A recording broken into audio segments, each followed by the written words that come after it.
Praga, un mundo de historias cotidianas. Una selección de las mejores entrevistas emitidas en Radio Praga Internacional los últimos años.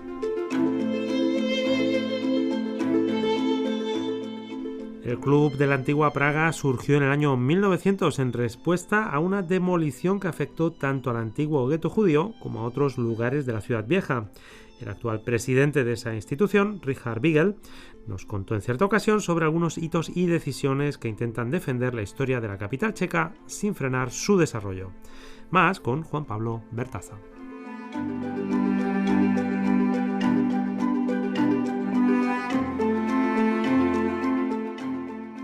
Al igual que la célebre sinagoga del barrio judío, el Club de la Antigua Praga es tan antiguo como nuevo. Es que según nos cuenta su actual presidente, Richard Wiegel, la organización experimentó un verdadero cambio generacional en el año 2000, cuando la historiadora Kateryna Vechkova se convirtió en su presidenta. Y fue justamente profundizando en su historia que tuvo lugar la renovación de este club nacido en el año 1900, luego de que la municipalidad de Praga decidiera demoler no solo el gueto judío, sino también otros puntos de la ciudad histórica, en especial la parte norte de la Plaza de la Ciudad Vieja. Entre esos acérrimos defensores de la arquitectura de Praga se encontraba el famoso escritor Willem Mrštik, el autor de Santa Lucía, una novela citada varias veces por Ripelino en Praga Mágica, que contaba la trágica historia de un joven de Brno deslumbrado con la capital checa.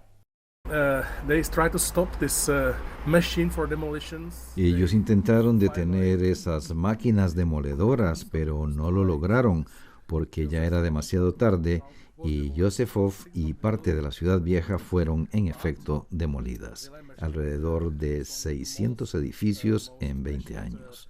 Justamente Willem Mrštik fue uno de los más apasionados opositores y escribió una especie de panfleto o ensayo titulado Bestia Triumphans, donde trata de explicar no solo que los que demuelen son bárbaros, sino que además lo hacen en beneficio de algunas pocas personas cercanas al ayuntamiento que pasarían a disponer de esas parcelas. A Mrštik poco después lo nombrarían miembro honorario y hoy la oficina del club le rinde homenaje con una placa. El motivo es que aquel manifiesto que menciona Wiegel inspiró a una serie de artistas, historiadores y arquitectos a crear el Club de la Antigua Praga, que a grandes rasgos marcó una verdadera línea divisoria entre quienes querían defender el rico pasado de la ciudad y quienes solo veían la posibilidad de obtener dinero con nuevas obras. Wiegel acaba de sacar un voluminoso libro sobre aquella demolición y se anima a decir que esa interna terminó siendo en algún punto más dañina para la arquitectura de la ciudad que las numerosas guerras que tuvieron lugar en Praga a lo largo de la historia. El club se fundó como reacción al proceso de demolición de la ciudad y hacia el año 1900 no existía una legislación patrimonial. Entonces podías comprar lo que quisieras, pero no existían leyes escritas que te permitieran poseer algo en modo absoluto. Hasta 1958 no hubo una legislación patrimonial real, y ante esa situación, el Club de la Antigua Praga se convirtió en un centro independiente e importante para la formación de algunas reglas que se oponían a las decisiones de la ciudad. Si bien en la actualidad ya existen, por supuesto, legislaciones patrimoniales, áreas reservadas y hasta las protecciones de UNESCO, Wiegel asegura que todavía hay casos en que esas normas se transgreden. Pone como ejemplo los trabajos que se están realizando en la Biblioteca Clementinum y en la estación de trenes Mazarikovo, y afirma, por lo tanto, que aún hoy la existencia del Club de la Antigua Praga sigue siendo necesaria. La institución cuenta hoy con 800 miembros que tienen a su disposición una publicación cuatrimestral repleta de artículos, investigaciones y análisis históricos. y si bien asegura que en sus reuniones y charlas no hay nada secreto ni misterioso, Weigel cuenta que a veces tiene la sensación de que algunos los ven como una especie de grupo masónico, algo que él mismo atribuye al aura de lo antiguo. Sin embargo, asegura que el club de la antigua Praga también se interesa mucho en la arquitectura del futuro. Ya en sus primeros años, el club estuvo conectado con arquitectos jóvenes que luego se harían famosos por sus obras cubistas y modernas. Y cuando nosotros relanzamos el club en el año 2000, quisimos mostrar que la arquitectura contemporánea es parte de esta ciudad histórica, aunque siempre desde el diálogo y no desde la controversia. Por eso, 15 años atrás, decidimos crear un premio para nuevos arquitectos. Todos los años hay entre 6 y 10 candidatos. Lo curioso es que la mayoría de ellos no son de Praga, porque la ciudad y sobre todo el centro suele restringirse a una cierta cantidad de arquitectos internacionales. Brno, por ejemplo, tiene muchos más edificios nuevos. Hemos tenido algún ganador de Praga, pero si comparas la importancia de la ciudad con la cantidad de arquitectos, el balance es triste. Y fue justamente otro reconocimiento, en ese caso el Premio Europeo para la Protección de Monumentos Históricos, lo que en junio de 1990 les permitió reconstruir el corazón del Club de la Antigua Praga, una hermosa librería que casi llega al puente de Carlos y de hecho comunica a una de las torres del lado de Malastrana. Ahí la institución cuenta con oficinas y salas de reuniones que además de su valor histórico, cuentan con impresionantes vistas de la ciudad. Nuestra sociedad no es dueña de la librería que pertenece al distrito de Praga 1, pero estamos en la torre desde 1927. Desde esa época tuvimos la oficina en el primer piso y en el hall principal del segundo. Esos salones tienen mucha historia, pero el negocio y el hall del primer piso en realidad estuvieron vacíos hasta el año 1989, porque ahí había una oficina de la policía secreta que controlaba el puente de Carlos. Justamente para entender Malastrana, Weigel recomienda el libro de Karel Pecka, Malostranské umořeské, que también tiene una versión cinematográfica y muestra muy bien ese clima de aldea vigilada por la policía secreta. En cuanto a los suburbios de Praga, entiende que el libro que mejor los describe es Tierno Bárbaro de Bohumil Hrabal, con sus personajes y bares pintorescos y esa sensación tan fuerte de que el tiempo se detuvo.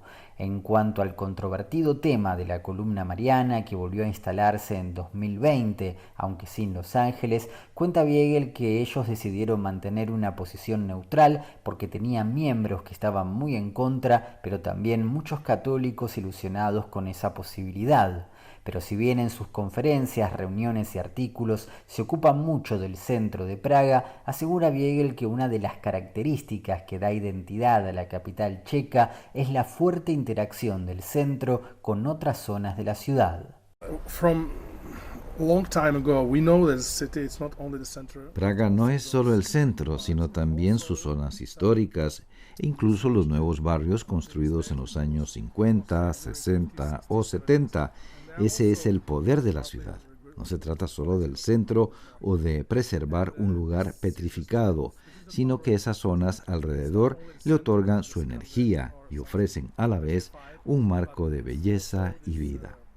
Praga es una ciudad muy concéntrica donde todo está muy bien conectado en el sentido urbano, histórico, arquitectónico, y se puede sentir esa armonía gracias al modo en que algunos paisajes de Petřín o Žižkov impactan en la ciudad.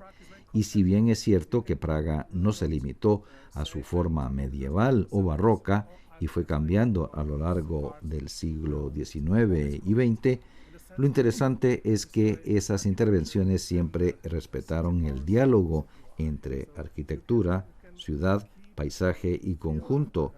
Eso es lo que debemos entender, que proteger no significa petrificar.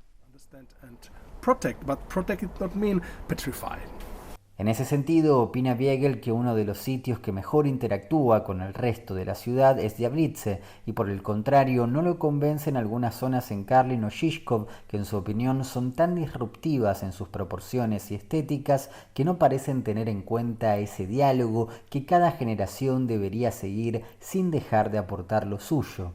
En cuanto a los locales de McDonald's o Starbucks, asegura que le molestan tanto que hace como que no los ve, mientras que su bar favorito ya no existe, pero era Yeteshova, un sitio muy emblemático con un amplio sótano en el que se organizaban todo tipo de encuentros culturales. El club de la antigua Praga volvió a hacer noticia hace apenas unos meses cuando su miembro, Milan Patka, descubrió que la restauración del calendario del reloj astronómico en 2018 se había tomado algunas libertades excesivas. Como consecuencia, se abrió un sumario contra Stanislav Irchik, el artista a cargo, y el reclamo es que se haga cargo de todos los costos. Para Biegel, la anécdota surgió justo en un momento en que se advierte cierta pérdida del sentido de los símbolos y el desapego de gran parte de la gente hacia monumentos y estatuas de la ciudad que homenajean a grandes personalidades de la cultura y la política checas.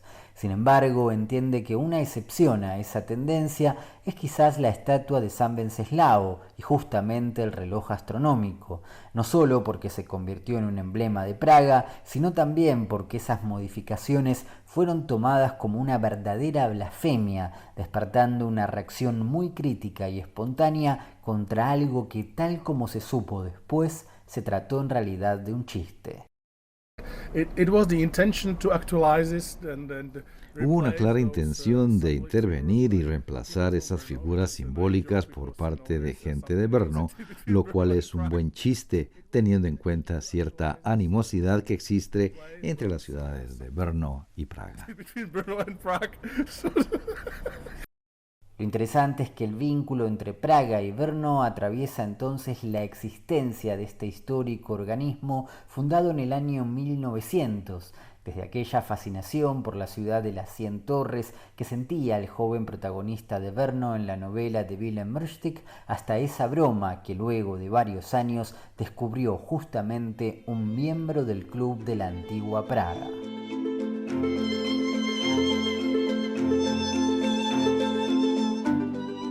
Y aquí concluye este podcast Praga, un mundo de historias cotidianas. Un nuevo capítulo pueden escuchar el próximo jueves por medio de nuestra página web espanol.radio.cz, nuestras redes sociales, Facebook y X, y por todas las plataformas de streaming. Muchas gracias por su atención, amigos. Hasta la próxima.